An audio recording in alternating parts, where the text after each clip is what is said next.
Good night, all student Lomi out there inside of Papua New Guinea. Lesson number 5, Pico Hydro, the micro hydro. So on this lesson here, we talked so long. Pico Hydro intake and outtake. Intake and wara gunside long kind of some dembly. Outtake. Emblong wara go out lo pipe na go down lo turbine blade.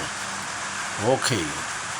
Now you look in this. Let me give him an example here where you must understand in flow. Suppose this la water 100 liters per second come inside. Now suppose you take him out lo pipe lo here na go down. Now you run him with 100 liters per second go out. It's a balance system. Minimum intake and outtake is the same. Input equals output. Level blue and but stop all at the time the same level. Now suppose you taking water out now and 50 liters per second come inside the pipe now come down 50 liters per second and less than 100 liters per second on top of here. Intake is greater than outtake. Minimum same. Now level of this lot W and but pull up on top, so there has to be an overflow facility look at this lot. If now you got flow blue, you know working good, now you see 150 liters per second. Now you can look him. Suppose 150 liters per second come down the pipe here. Now intake blow water come release W and 100 liters per second. Intake is less than outtake here. Outtake here and more than intake. And then what's gonna happen is your dam is gonna run dry. Now when it runs dry and not at water more now, you will have to stop the turbine. Now let water build up again. Now you must start all over again. So turbine tumbler also push start on off stop. So you have to somehow look at the intake and the outtake. You really need to balance it so that you have a little bit of overflow.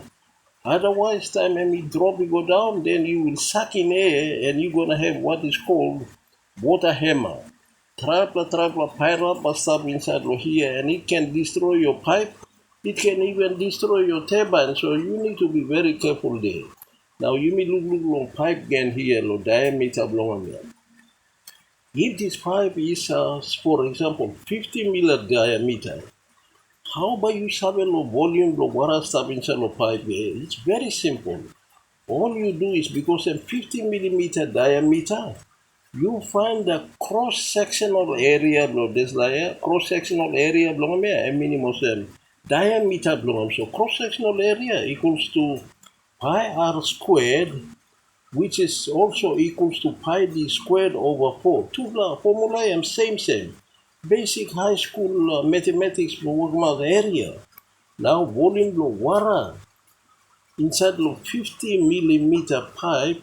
Now you need to also any 100 meter length come down here. Intake come long, outtake. Now it's pi d squared over 4 times L. So what you do is you find the cross-sectional area plus your length divided by 4. It will give you your total volume of water stuff inside here. So we come down from here, this example, you come right down here. Now pi d squared over 4 times L. So 3.142 times diameter, which is 50 millimeter. 50 millimeter is 0.05 meter. So everything has to be in meter, like meter finish here. You multiply by 100 divided by 4. Now you see 0.196 cubic meter. Now you can convert this into liters. This one is equals to 1,960 liters and stuff inside of this PVC pipe, 100 meter length. Now if you've got 50 meter length pipe as well, then it will be half of this water is held in there. So I think that's basically what it is. Now, me been explaining to you the pressure gauge. Suppose you got one the valve here. Me put one the valve. Now, oh, sorry, tumbler here. Now, me pass him. You will get a pressure gauge reading here.